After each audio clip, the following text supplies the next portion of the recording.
What is going on, everybody? Hey, this is Stu and David filling the Storehouse podcast. Hannah, hello. How are you? Hi, I'm great. It's good to be here. Yeah, it's good to see you. I really appreciate you coming on today. I'm looking forward to this conversation. I read your book, and there was parts where I had to reread your book over and over again because, as we talked about beforehand, I'm not that smart of a guy, and it's some good stuff. It really is. Don't beat yourself up, Stu. It's not, the fact that you're reading at the 9th grade level now is like, we're super proud of you. Like, we're excited that you've grown, and it's exciting. Well, it's interesting. I was just before this, my son just came home from preschool, and I was playing with him. We were playing tractors, and he had some little play sand. And I was like, "Hey, can I be the dump truck?" He's like, "No, you can't be the dump truck." I was like, "Why not?" He's like, "You're gonna be the boring one." And I was like, "What?" So he gave me the cement truck that you can't do anything with. He's like, "That's the old boring one." I was like, "Why do I get the old boring one?" He's like, "Because, Daddy, that's what old people play with." Wow. Yeah. Nice. So I'm not smart, and I'm old and boring. So there you go. Oh, It's a great start to the podcast. Yeah. Thanks. what? Yeah. Hannah, if you could, please tell our audience who you are, where you came from, what are you doing, why you wrote a book, and all that in between. Yeah. Yeah. Do you sing that cadence too? The who you are, where you came from. Do you do that in the? No, only Army people sing really dumb cadences. Well, I don't know. You seem to know the words. So yeah, who I am and where I came from. So I'm a supply chain professor at Lipscomb University, and have been a supply chain and marketing strategy professor for the last, more than 10 years now, almost 10 years now, coming up on 10 years. Doesn't really matter. We don't want to age ourselves, although Stu did at the beginning. Yep. David was smart enough not to start off by telling everybody how old he was. Oh yeah, I'm young. Right. Unlike Stu and David, I came up through the Army, so still a little military, but not the same. We won't hold that against you. Yeah. I really did work for a living initially anyway. So I enlisted and started out in psychological operations as a cultural analyst and learned Mandarin when I was linguist qualifying, got moved into ordnance. And that's really where I got first exposed to kind of the nitty gritty, the tacticals of logistics and supply chain management, moving explosives. And then I spent the last 3 years in public affairs, and kind of through that is an interesting journey to move into academics then. Is because I got a little bit of that macro, global space in the Army, got a little bit of the running the warehouse and driving the trucks, and then back out to the how do you communicate it to the customer in public affairs. So I think, God does direct our steps, even if we're just kind of moving through the motions, different seasons. So I went from that and got a PhD in logistics and marketing, which is kind of how I arrived today as a supply chain professor and writing and doing research in the getting it done space of business. So were you doing, you enlisted, and then were you taking classes while you were serving and got your PhD while you're still in, or what was that transition process like? Yeah, I was split ops, and then I was reserves. I did a little bit of, I could do a couple active duty stints throughout, but so I did my undergrad. I enlisted at 17. Nice. And then did my undergrad while I was, doing training, and then reserves. And then I finished my undergrad. I actually went active duty in public affairs. And then I did my MBA while I was in public affairs. And then I got out altogether. And then a PhD is like a full-time job plus full-time school, plus you just sign your life away for 4 years. So that's all I did. Yeah. I didn't even read things like twice. I read them like 80 times too. When I got good. That makes me feel better. Yeah. I read with a dictionary. I didn't even have enough vocabulary to read things. So there's lots of us. Yeah. But you have a PhD, Stu. Yeah. Stu's got aviator wings. You got aviator wings. Yeah, that's true. It's good. That's good. Yeah. I practice reading too. Yeah. And where'd you get your doctors through? Oh yeah, good question. I did my PhD at the University of Tennessee. So it's in business administration, focused on logistics with a core emphasis on marketing as well. So really customer facing supply chain. You got all this business experience, but there's this book you wrote about biblical principles of business. So where does the kind of the biblical or religious side come into all of this? Yeah, it's there's kind of like two different sides to the coin. Like I'll just call it a coin, and then I can have two sides to it. So on the one side, I when I went to get my doctorate, I love traveling. You know, I did the language thing, and actually had an undergrad degree in Mandarin, lived in China a little bit. And so I love doing global things. And I was like, well, if I get a PhD, I can go anywhere in the world. You know, business seems like a degree that, especially logistics is kind of like economics and politically agnostic. Like every country needs logistics. Everybody needs logistics. And so you can really, I saw it more as like a pathway and less as like the journey itself. Like this is where I'm going to really bless people. So the short answer, right? On one side, I started off in my PhD program. I do applied research. I was on a Department of Defense grant, which I guess I've never really gotten that far away from the military. Nice. And we were, so, you know, for a long time, logistics, the field I'm in, was really informed by the military. Right. And then there was a shift with the globalization of supply chains that the military was like, oh, wait a minute. Now corporate is doing all this stuff in supply chain management. Let's build some best practices out based on what companies are doing. So I was on a research team. You know, it's been a few years, but we were exploring green, so environmental strategies, lean strategies. So how do you create more efficiencies? Military is not always efficient, like budgeting and costs, and you know, they don't have a price tag on things. It's tax. Well, we won't go into that, but anyway. So looking at how do you be more efficient, and then how do you do that globally, right? We've been spread out all over the world for the last 20 years. Right. And so we went in and we actually worked with about 60 different Fortune 500 companies looking at their best practices in those areas. And as I was listening to these companies, a lot of the reasons behind being environmental, like stewarding the environment for the next generation and making sure resources were around when their kids grow up. And even in the lean space, you know, lean is all about quality, but you only have a quality product if you allow everybody in your organization to have a voice. So it's actually like putting honor and dignity in jobs that are dirty jobs and dirty work, and really recognizing that people aren't just like bodies and hands coming to work, but they're brains and they have ideas, and we should be listening. And I was like, man, those are really biblical things that Christians should be doing. And these companies say they're doing these things because they make them more profitable. That's really interesting. So the flip side was, then you get into Christian environments and they talk about the business world like it's all like, you know, sin and awful, and it's just taking advantage of people, and you're just tricking them into buying your products. And you know, and so on the other side, I was like, man, the Bible actually talks a lot about business, and there's actually a lot of evidence that the things that the Bible says to do work based on these 50 companies we've been talking to. Wouldn't it be great if Christians realized that the Bible is true and that it actually works? And it's not just about who we are as spiritual people, but it actually makes us better in business. It makes our operations better. We're better at what we do when we live the Bible. And it seems like secular people sometimes get some of those principles better than Christians do. And that's a travesty.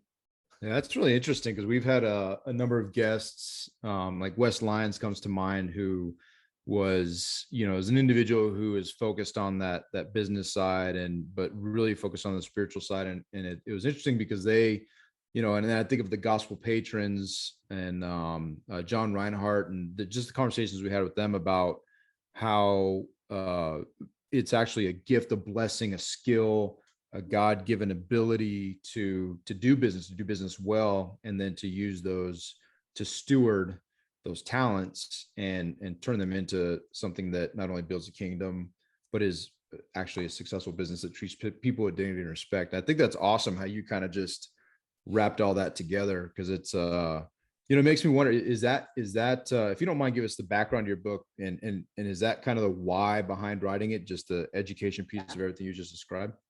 Absolutely. And then I was at Wheaton College as faculty before I came to Lipscomb University, where I am full-time now. And at Wheaton, I had the opportunity to do my master's in Bible.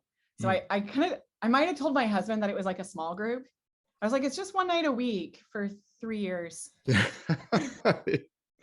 my master's program small group. That's good. Right. I was like, yeah, it's just 1 night a week. It's not like a PhD. It's not like I'm doing that again. Yeah. But in that process, really, like, because we've been in the church, like you hear sermons, you read your Bible, hopefully. And so when I was listening to the research and hearing people talking about, their best practices, I was like, that sounds really biblical. But then you have to go back to scripture and say, well, why do I feel like that sounds biblical? Where is it in the word of God? And I realized, with Jesus is so tricky. Can I say that? Jesus is so tricky. He spent 30 years. So he didn't go into like full-time ministry until he was 30, right? So probably at 13, you start apprenticing in the ancient Near East. So from 13 to 30, a good 17 years of his life, like the bulk of his life on earth, he spent in carpentry, in business. Right. But like there's zero scripture. There's like one verse like saying, and he was a carpenter, and that's like all you know about it. So the New Testament isn't super helpful outside of knowing that Jesus was a carpenter. The disciples kept trying to fish, but Jesus kept telling them to fish for men and not fish. And then Paul built tents. And that was like, is that all we have for the church that functions in the world? But then actually the Old Testament is really deep in business. And it goes really, really deep into civic life. So when you read, there's 630 laws in the Pentateuch. That's Genesis to Deuteronomy. There's 630 laws, and like a third of them are civic life. And civic life is like, where do you put your fence? How do you know what you own? Like when somebody owes you money, how do you claim that debt? How do you manage your, it's business. It's all business practices, is investing. And then you get into Proverbs and like, it's 50-50. Now we're talking about business every other verse. And Lady Wisdom seems to be spending a lot of time in business, doing business things. Like it even talks about like, how do you negotiate price points with your supplier? Like it's so practical. Yeah. And as I dug into it, I was like, man, there's so much. Actually, it's not that we're like taking verses and then I'm not trying to sell some like biblical ideas like, oh, do this thing in the Bible and it'll work. Actually, I was amazed that there's really holistic models of thinking about business. And then there's a lot of evidence in God's creation, the world around us, that supports and demonstrates for us that the Bible is true. And that was really kind of my goal. It's called wisdom-based business because it draws from wisdom literature, from Psalms, Proverbs, Ecclesiastes, Job, and looks at what does God say about the way that we do business. Jesus became wisdom personified. Yeah. And so the Old Testament really gives us a clear picture of business strategies from 3,000 years ago that are still best practice, still applied by Fortune 500 companies today. Right. It's pretty awesome. Yeah, it is. And you start out the book just, it got me excited right from the very beginning about just talking about Solomon and, like Solomon was given this gift from God of, hey, what do you want? And what he asked for? He asked for wisdom. Yeah. And so, how does this wisdom-based business, transfer to today's business owner?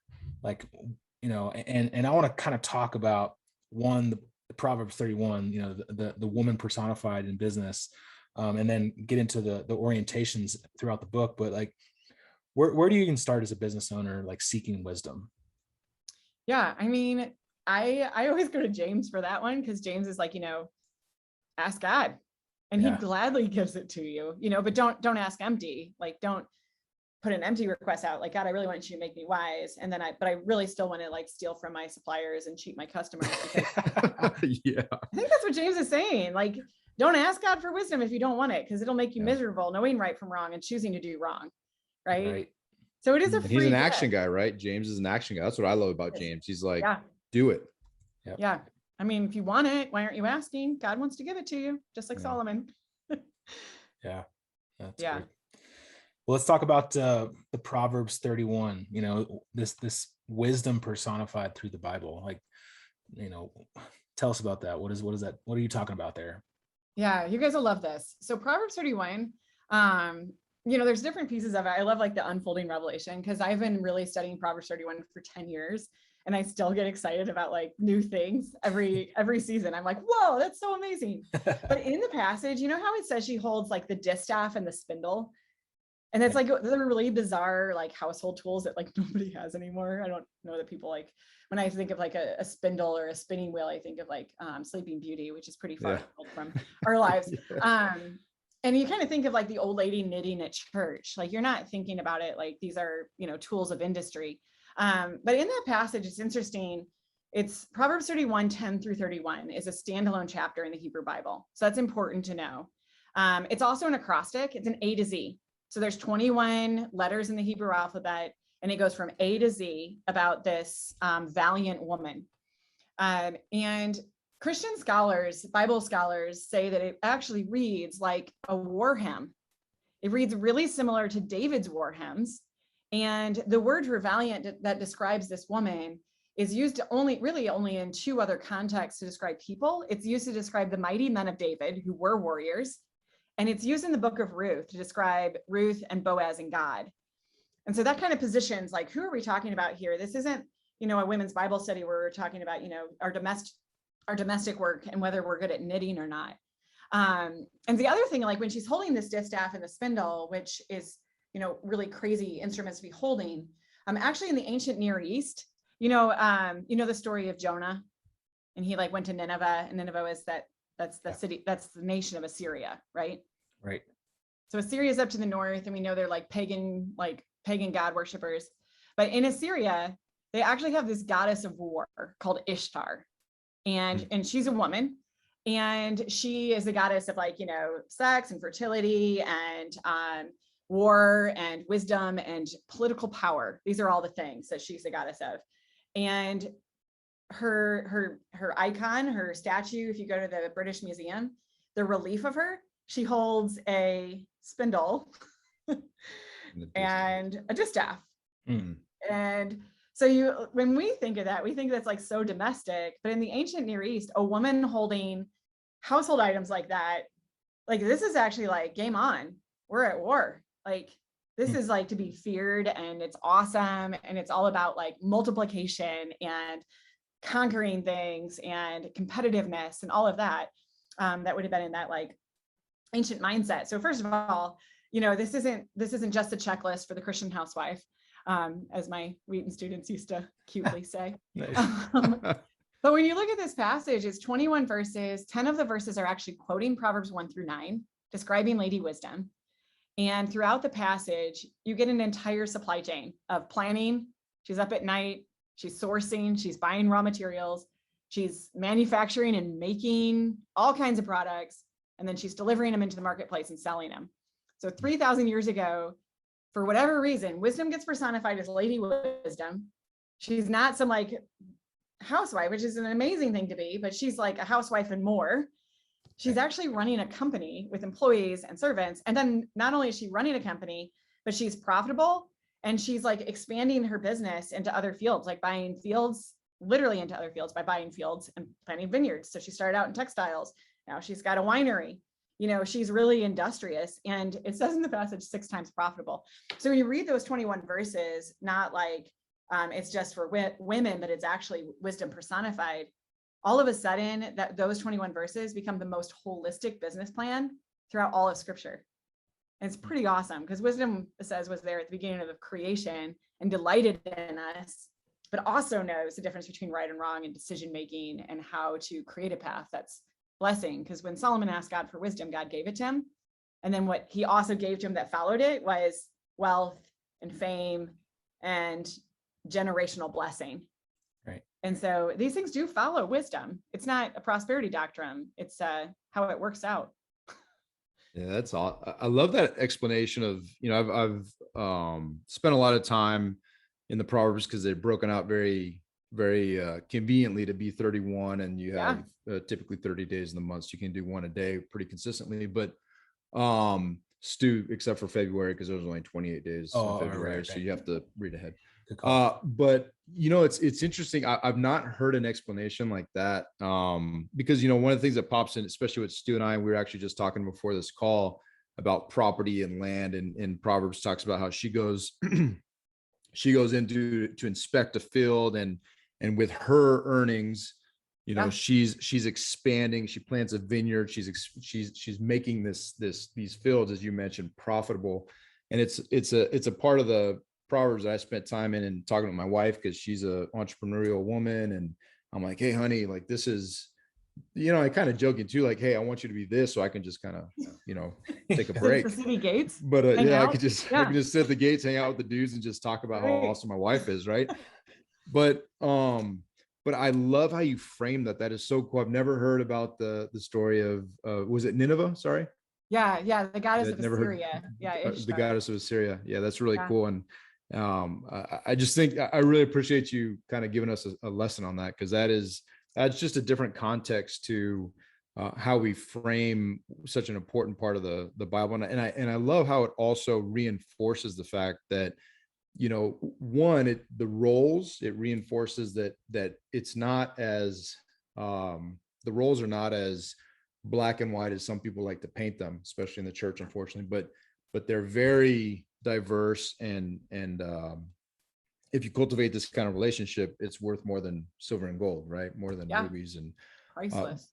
Priceless, but also just that focus on the wisdom and how it's not prosperity. Because even if we just get the wisdom piece and we're not completely rich, we are absolutely blessed and rich in other ways that I think is immeasurable. Which I love that. So thank you for that. That was really cool. I'm kind of curious, the wisdom orientations of the book, if you could kind of give us a breakdown of those, quickly, and we can dig into those a bit. Yeah, so I won't be super academic. So I don't, I'll it'll go right over my head. You don't want to talk over what she said. Yeah. So, but the actual word for orientation in academic research, like in business research, means the philosophy of the firm. So an orientation is like, why are you in business? So that's all philosophy is. Philosophy is just a question of like, why do you exist?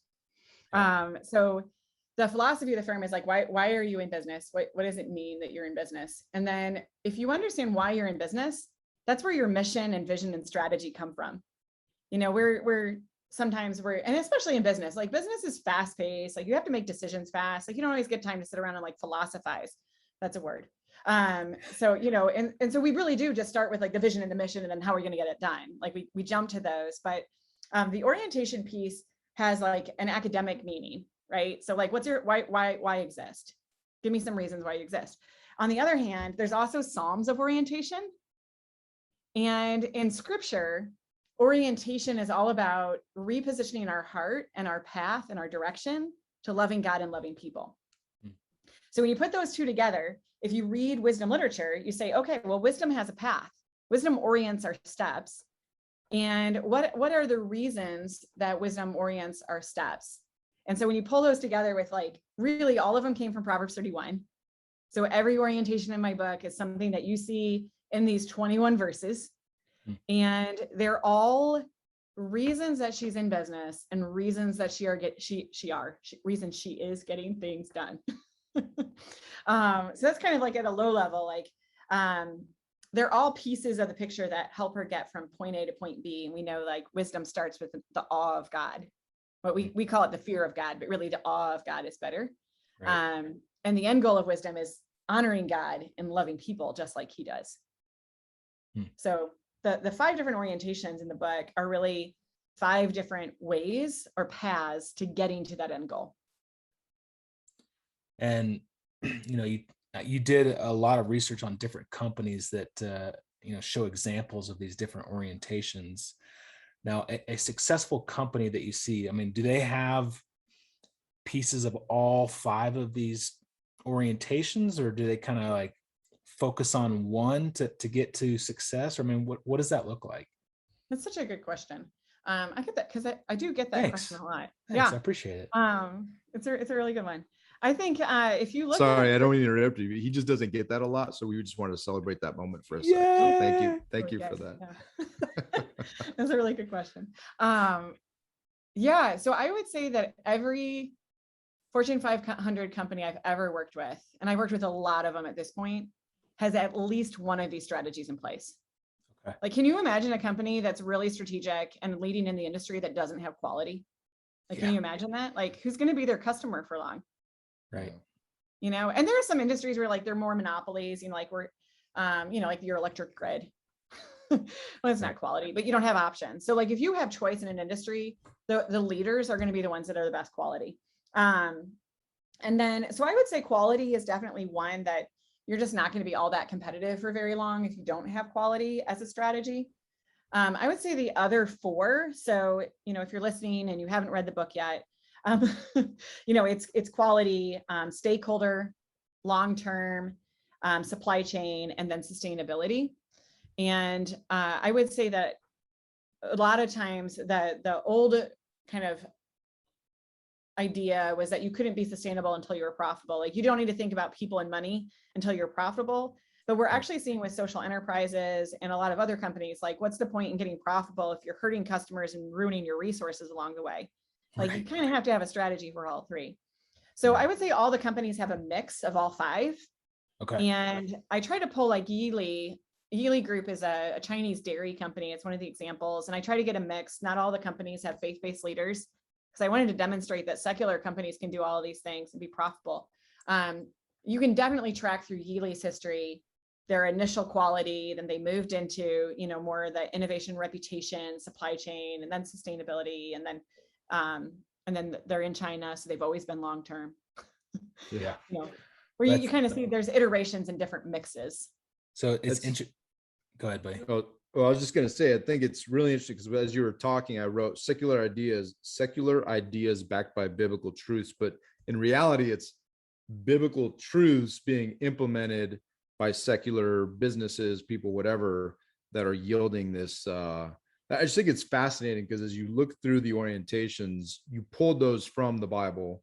Those are the kind of the five that you discerned through your study and your research, and it's a great roadmap to successful businesses. And just that, I think that tie is so fascinating, how there's a number of secular businesses and people that are practicing these biblical truths that you've so eloquently laid out, which is pretty incredible. Yeah, it's kind of nerdy because but I have a business PhD, so I get to be a little bit nerdy, right? But you know how I think it's awesome. Yeah. How we expect people to like be in awe of God, who's like the creator of the universe, like when you see the ocean or you see mountains. And why shouldn't we look at everything that God's created, like industry and organizations, and also be in awe that beautiful things work really well? Yeah. Just like, mountain ranges are gorgeous. Well, a company that has a really amazing, impactful strategy is really gorgeous, and in some way reflects the heart of our creator as well. So creation is full of evidence of God. That's really cool, the way you think about that. That's awesome. It's kind of nerdy too. Okay. Hey, I love it. So our business is real estate focused, and this podcast, it's a business podcast. It's about faith, family, and financial freedom. And a big piece to our why is just that the family background. And one of the orientations kind of really stuck out to me was the long-term orientation, and how you create a business that lasts beyond just our generation, that flows into the next generation and the next generation. And so the one of the things you talk about in this chapter is the U.S. companies, and specifically you call it the short-termism crisis. Mm-hmm. And the average company in America doesn't last more than, like, what would you say, it was like 14 years or something like that? Yeah. And why is that? Like, why do you think it's in America only? Because you talk about some Asian cultures, and you hinted on it just a little bit earlier. What's the difference? Like, why such a big disparity between the two? Yeah, I think there's probably a lot of different reasons. So there's not like just one driver, but the way that we even just measure financial gains, it's 3 months at a time. Yeah. And I think a lot of times, even the entrepreneurial model is that build it up, scale it, sell it, move on to the next one. Right. Also is great for making individual wealth, but isn't great for creating cultural change, if that makes sense. It does. And you can be a philanthropist, and you can use that money you make to invest in great things. But if you really want to change culture, build a company, build an organization that provides people a livelihood that they can go to every day and run it for 100 years, you know? And that's a totally different, I mean, it's a different business model to that, like, get some venture capital, build it up, scale it, sell it. And there's nothing wrong with that. I'm not saying that that's like an evil way of doing business, but it's much more rewarded in our society. It is not that way in Asian cultures, where they have, it is much more ingrained in their culture. And this lived through communism. So it's really, some of it is like the ancestor kind of worship, but you know, you get outside the US and understanding where you came from is a huge part of who you are. And understanding where you came from, then it means that it's important that you have something to pass on to who comes after you. And if you're just caught up in the next 3 months, you're probably not paying attention to the generations before you. And certainly not thinking, if you're going to, you know, sell multiple times throughout your lifetime, you're not, the legacy you're leaving is financial, but you're not handing over a model or a framework for life to the next generation. So it's a totally different way of thinking about the world altogether, I think, that we have in our economy today. Do you think that is also, because as you're saying this, it strikes me as being very indicative of kind of our American culture. And, you know, you even look at things like it doesn't really matter where you're at on the fact that we've politicized something like a global pandemic, to me, is a bit eye-opening, but just the idea of it's, you know, I'm focused on me and not necessarily, and even when you talk to entrepreneurs, when they say, well, I'm doing this for my family, well, we're part of a group that challenges that notion. They say, oh, really? You're working 80-hour weeks for your family. You're working, you never see your children or your wife for your family. Is that really the truth? And it forces you to look. So I'm just kind of curious, is this a kind of a symptom or I guess a result of that very independent, self-centered kind of mindedness? Yeah, I love this. So the concept from long-term orientation in the research by Hofstede, which I talk about a little bit, which is looking at like cultural norms. When they started, and you know, he did all of his research through IBM in the 1970s, and like long-term orientation never came up in the West at all. And then they went into Asia and they were like, what is this thing that like people like talk about their parents, and they talk about the next generation. And so they called it the Confucian effect for a really long time, because it just wasn't even a part of our vocabulary. Like we just didn't even talk about it. But the interesting thing, so it's definitely like our society is just not geared. We don't honor, like in work, you know, like there's a reason that we have like ageism, you know, and it's a problem because we don't honor, you know, we want the newest, the youngest, and the most relevant ideas. And in a way, it dishonors the elderly. It dishonors the generation that went before us. You know, sometimes in business, they're like, well, you're just, you know, out of touch or whatever. You haven't been in this industry for 10 years. What do you know? You only get to play with the boring tractor. Yeah, right. Right. So we even have a way of like, we kind of move to where like we celebrate and worship youth and don't really honor, you know, wisdom that comes from people who've lived a lot. And obviously, like I'm broad sweeping statements here. Oh, of course.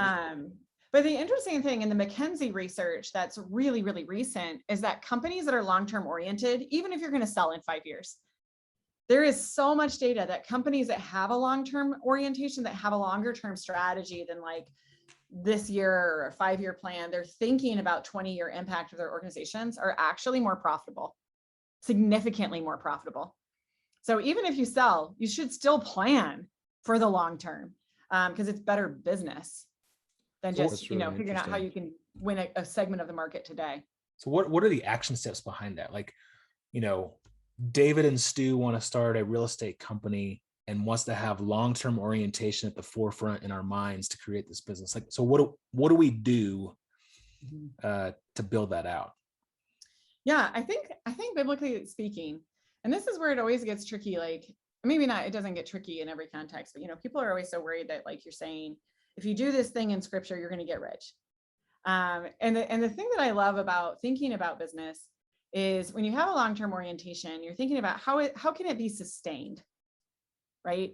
Both financially, how do you sustain the resources you need? How do you sustain people? And when you start thinking about, sustaining, like David said, you're not just thinking about how do I sustain my employees? How do I sustain my customers and my suppliers? But you actually need to think like, how do I sustain my family? How do I sustain the community? How does my company play into that in the long term? And so I think as Christians, when we approach these business things, it's interesting to me that out of the 10 commandments, the only command to do something we have is to honor the generation before us, which is our parents, right? There's an immediate generation we're honoring. And so I think there's something really practical in business of like knowing your industry, know the parents of your industry. And it's like a weird thing to think about, but like, if you don't understand the past, how are you going to actually innovate and create a product that's useful in the future? Or, even in real estate, like understanding like communities, understand where you're investing your money and like the history, but then also think about what is the next generation going to do differently?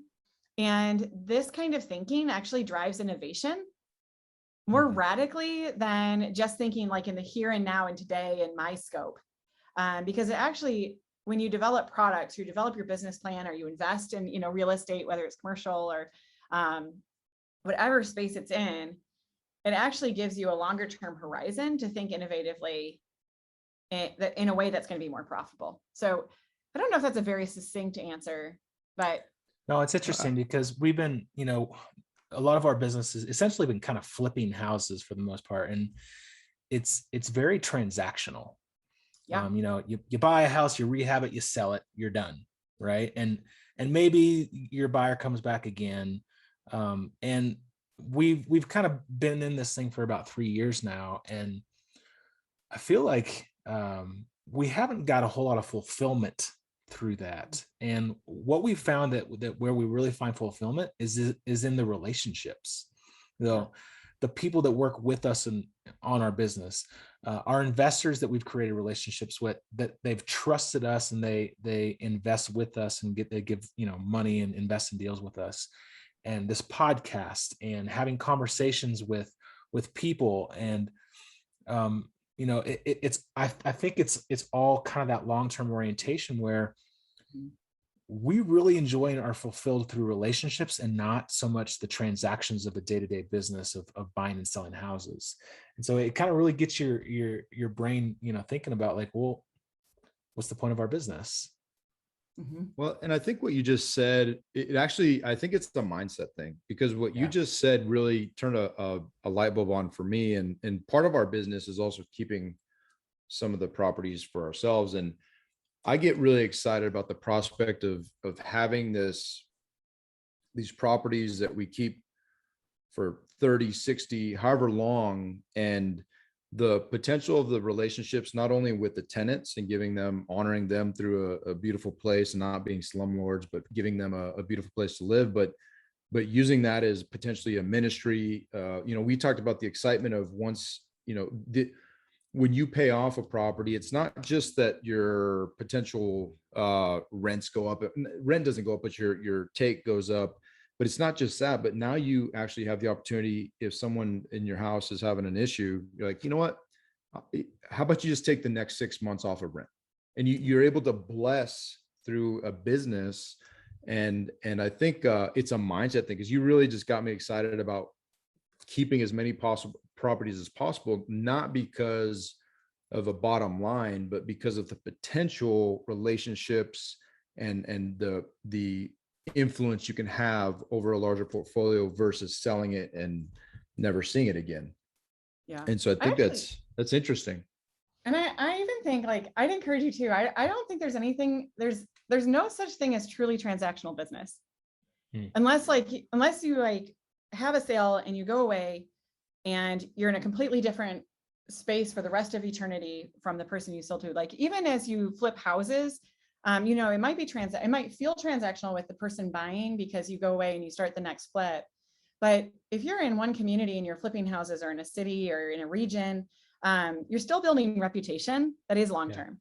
And if you're flipping a bunch of houses that your customers don't love, even though you might not be selling them another house, you are building a reputation and you are building credibility that can be built up through each transaction or can be broken down. And then you do have that, you're definitely building out your long-term space and how you're working with suppliers, right? Yeah.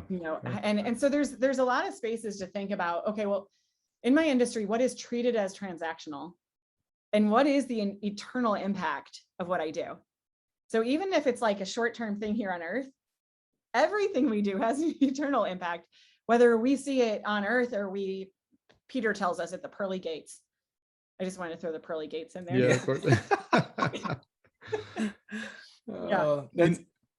I'm curious on one thing too, and sorry, Stu, this relates. I don't want to move off this point. No. This relates to what we were just talking about from a military perspective, and I couldn't help but think when, I've been part of organizations, as I'm sure you have, that it seems like you do a reorg every like 6 months, and there's this reorg and targets change, or like different things change. You never really feel comfortable in a long-term solution.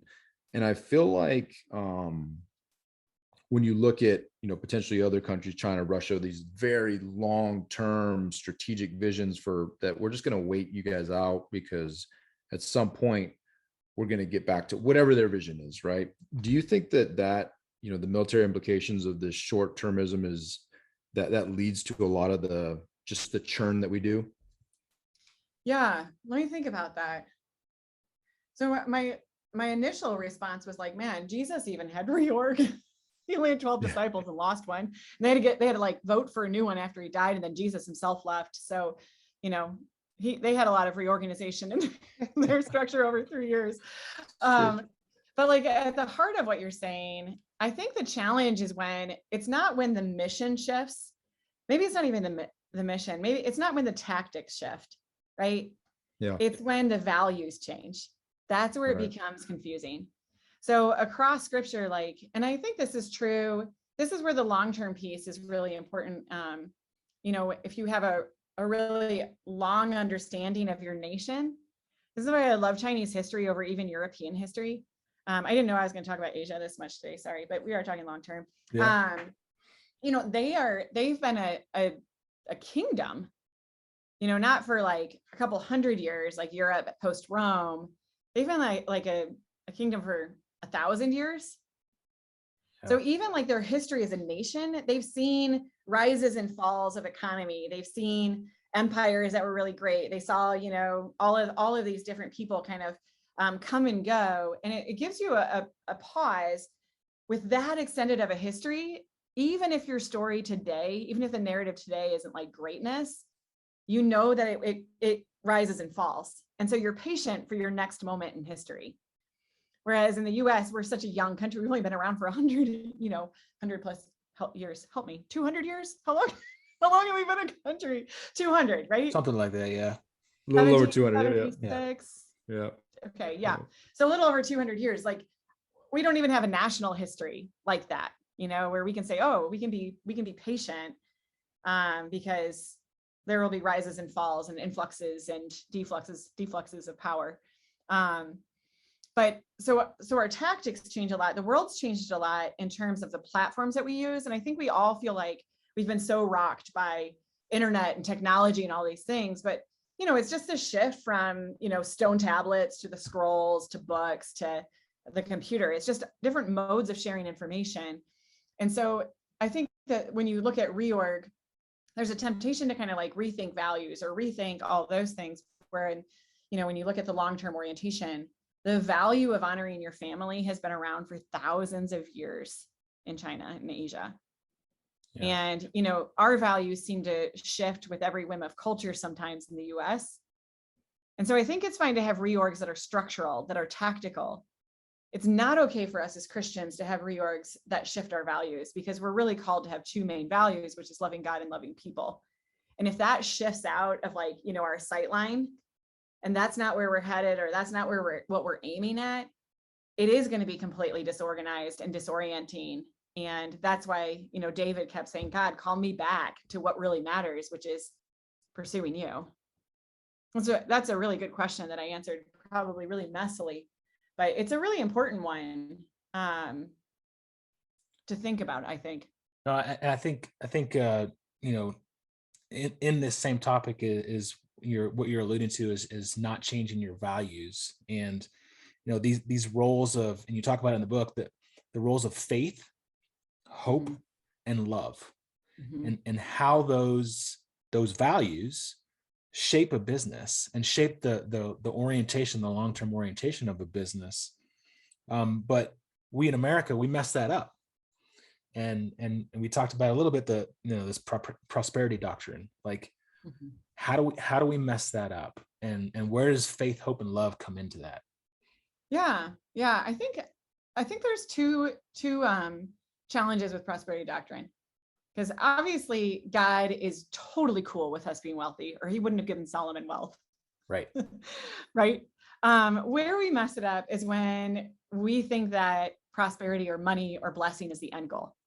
It's not, money isn't the root of all evil. The love of money is. Yeah. It's when money becomes, we worship money more than God, and we worship our comfort more than sacrifice, because Jesus didn't do that.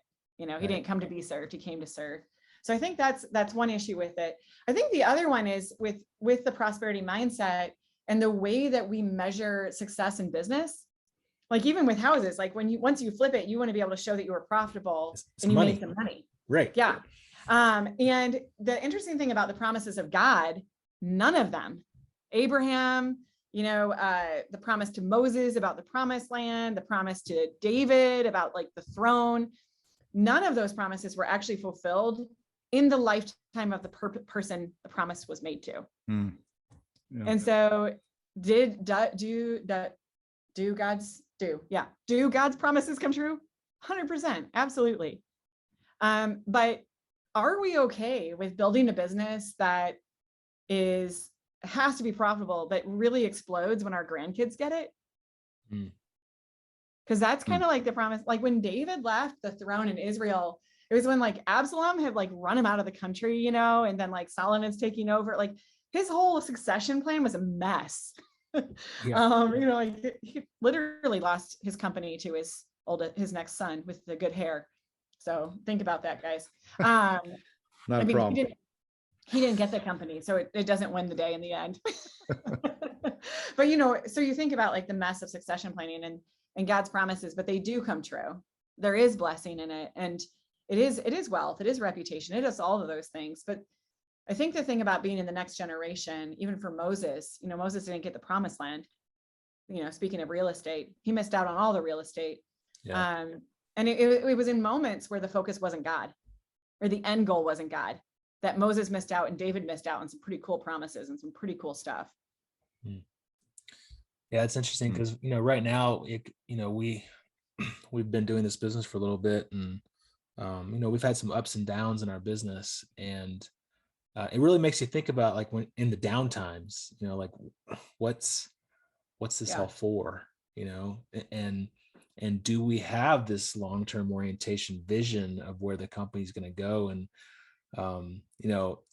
in this downtime of like, man, do we just quit, or do we persevere and push through, and because we have a longer vision of where we're going, and that the faith, the hope, and even the love of the community that we're building, the people, all that stuff, it's just really interesting to think about.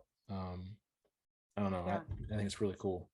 I think when we think about wisdom literature, Proverbs gives us like don't be a fool, which is really fun to say. I'm really glad I chose Proverbs. Can be like, that's so foolish. You're a fool if you do that. I'm really mean, but it's like totally Proverbs. So your Proverbs, that is like, kind of comparing like foolish people from wise ones, but then you move into Ecclesiastes, and this is where that hope thing I think becomes really important. Because I think that God uniquely gifts all of us. And sometimes I like secretly wish in my heart, like, the gifts of the Spirit, like in 1 Corinthians, when it talks about, it comes right after the love chapter, right? So the skills that we have that we're uniquely talented to do are really related to loving God and loving people. Yeah. And that's when the faith, hope, and love is the thing that's going to be, it's eternal, right? We don't have to have faith once Jesus comes back, and we don't have to have hope because everything will be fixed. And we'll know everything. And so we don't have to like make mistakes or have downturns economically. It's just all multiplication for eternity. But in the meantime, I think if we operate out of love, that's what gives us faith for our businesses when we don't know how we're going to be profitable in the next quarter.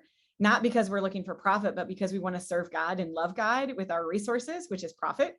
And we want to love people with our resources, which is profit. And when we have that mindset of love being our motivator, faith plays a role that is others and God oriented, and hope does as well.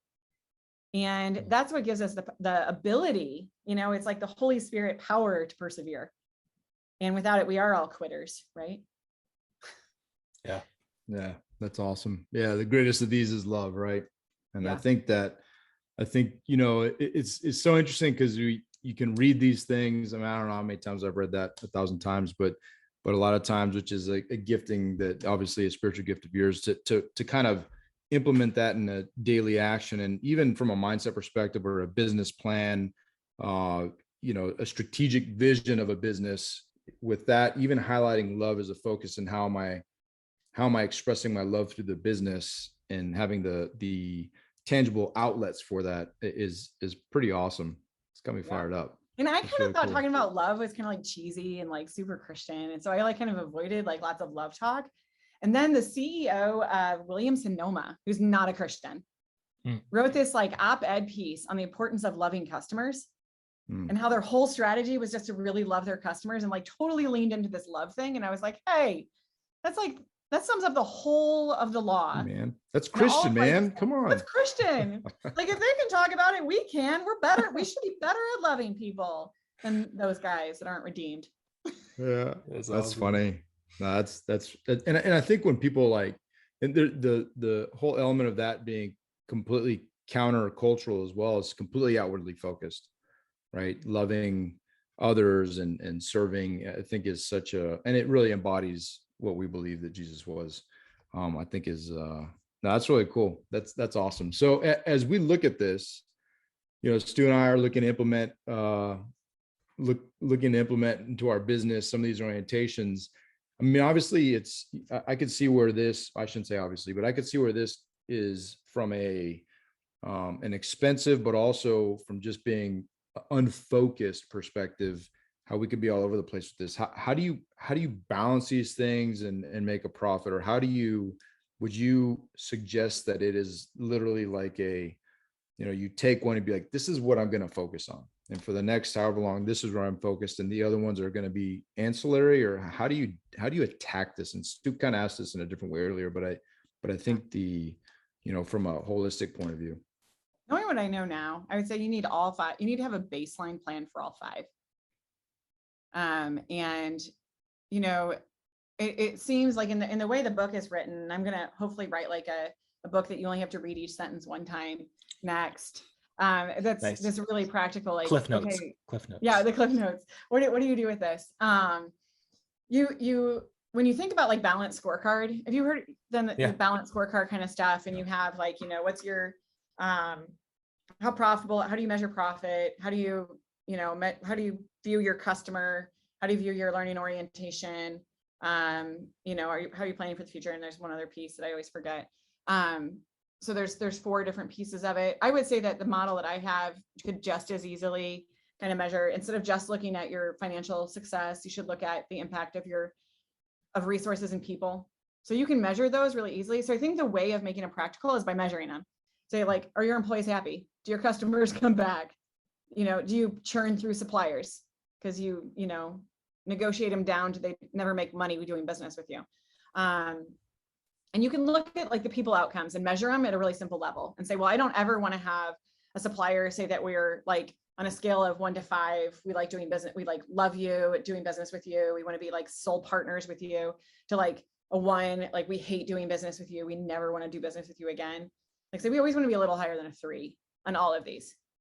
Yeah. Now there's some of them you want to be a 5 at, like you're like, we need to be excellent at this. This is like what God's called us to do. But on the other ones, you definitely don't want to be like bad at any of them. So you know what I mean? Like figure out your baselines and then say like, okay, where can we excel in this season? And that was like kind of the Yili thing, right? Like initially like milk was actually killing people in China. And they're like, how do we get quality milk? How do we get quality dairy into the market? So they started there.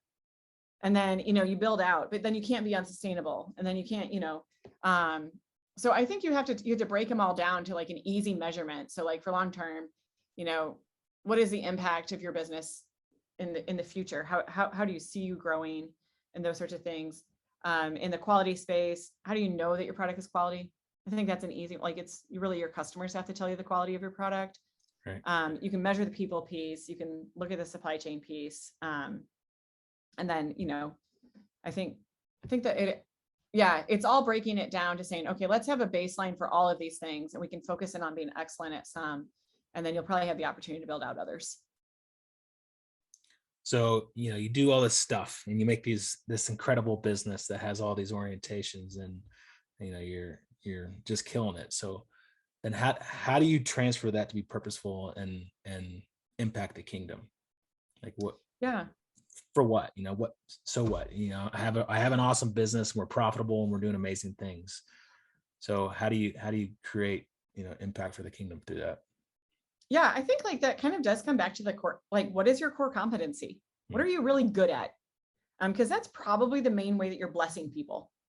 Whether it's building the most amazing houses or doing it economically so people can actually afford a nice house they want to live in, or whether it's you're really great at building like these supplier relationships. So when you think about social enterprises, some of them are really focused on like who they're helping upstream, like, oh, I want to help women coming out of sex trafficking, or I really want to create a way for coffee growers in Kenya to sell their products on a global market.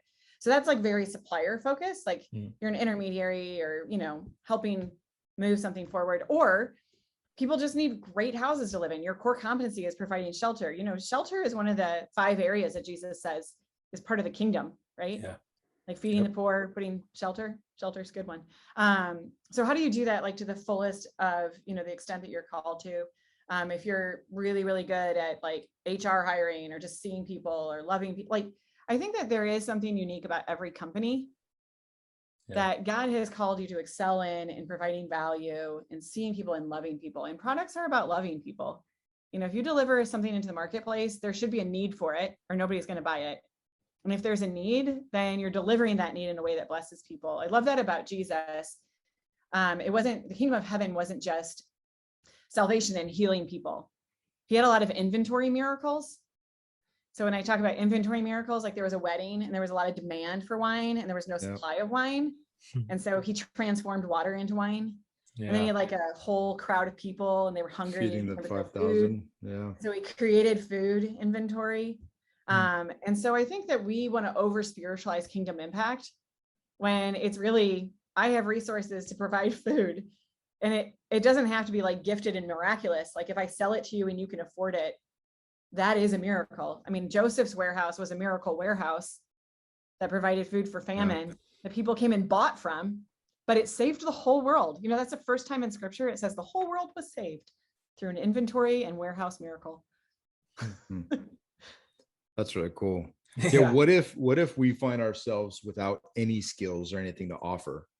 Is there anything that we just need to work on that?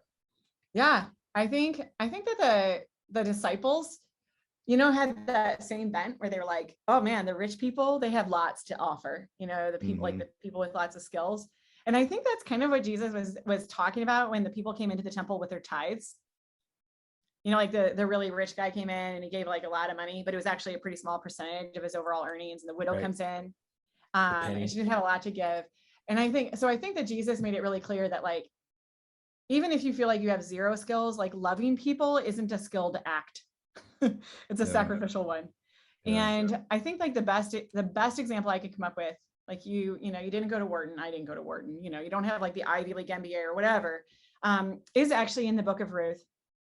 We can focus in on Boaz and how great a businessman he was, because he had like big fields. He had a foreman, like, and employees. So he had like a tiered hierarchy, corporate hierarchy, ancient Israel agriculture. It's pretty cool. But the term for Hayel, that excellent term that shows up in Proverbs 31, when it shows up in the book of Ruth, that like valiant warrior term, it describes Boaz, but it also describes Ruth, who was in poverty and her main skill was picking up wheat on the ground. Like, that's not like, ooh, what do you want to be when you grow up? Like, I want to be a gleaner, an impoverished person who picks the waste from somebody else's field. But in her willingness to work, in her willingness to love Naomi and serve her, she actually had margin that like it says like when she ate with the workers, she took her like leftovers back to Naomi. Mm. And she had like, even though she didn't own the fields, when she went, she worked hard and she was blessed by God. And somehow she had margin to bring like months of wheat home. And so I think sometimes we want to measure like how God can use us based on the world standards of success and like how much we know and how much we own. And the book of Ruth is such an awesome example that we have resources, whether we're in poverty or great wealth, and we can love people and serve them with those resources, whether we're the CEO or the poor person gleaning from the edge of the profit margin. That's really cool. David, were you speaking about yourself as far as having no skills or anything in business? Well, actually what I was trying to do is I was trying to put it in the first person to not embarrass you. Oh, I didn't want. I know a guy who doesn't. My friend friend asked me that if he's completely useless, can he do something?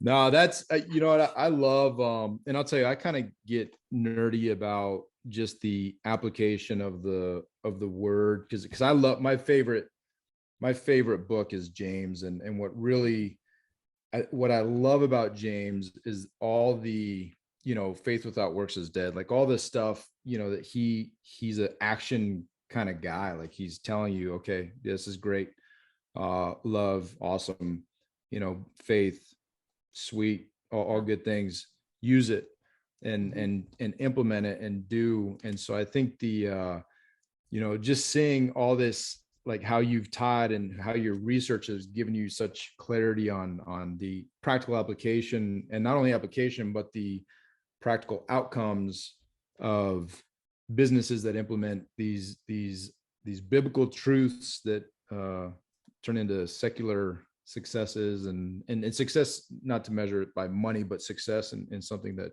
is long-term and enduring and honors God, I think is pretty incredible. So I applaud you on not only the effort that it took to get to that point, but to be able to put it into a book and give a couple knuckleheads some action items and things to focus on.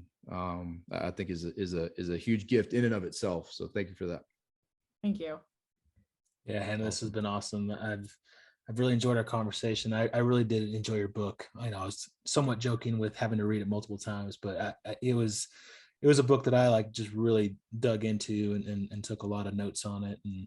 And I think it's stuff that is practical and applicable as well. So what's the best way for, you know, if anyone wants to reach out to you and you know, asking more questions, how do they get in touch with you, if that's okay? Yeah. Absolutely. I have two different websites. I have one that's hannahstolze.com, and then there's actually a wisdombasedbusiness.org website. Okay. And both of those spaces have ways to reach out to me. Okay. And shoot me messages or, you know, email me. Also, I work at university, so you can look me up and send me an email probably through my job. But nice. You know, there's multiple ways. Okay, cool. of finding me. And we'll put that stuff. We'll put that stuff on. We'll put your websites on our podcast notes. And yeah, I really appreciate you coming on. It's been great to talk to you. You know, although you're an Army, you know, gal, it's all right. Yeah. But hey, it's been a lot of fun. I really appreciate it. Guys and gals, hey, reach out to Hannah. She is obviously a wealth of information and knowledge, way smarter than David. So go to her first. And yeah, hey, take a screenshot, share this, give us a 5-star review. We'd really appreciate it. And David, you got any other words of wisdom? No, I don't think I've had any words of wisdom this entire time outside of you know, just enjoying getting schooled. This has been awesome. Thank you so much. Really appreciate it. Yeah, thank you both. And nothing makes somebody more excited than like being really passionate about a topic and then getting to talk about it with people that are like interested. So thanks. It was fun. I really appreciate it. All right. Go leave a review. Go share this. Give Hannah 5 stars. And most importantly, go fill your storehouse. Make it a great day, friends. See ya.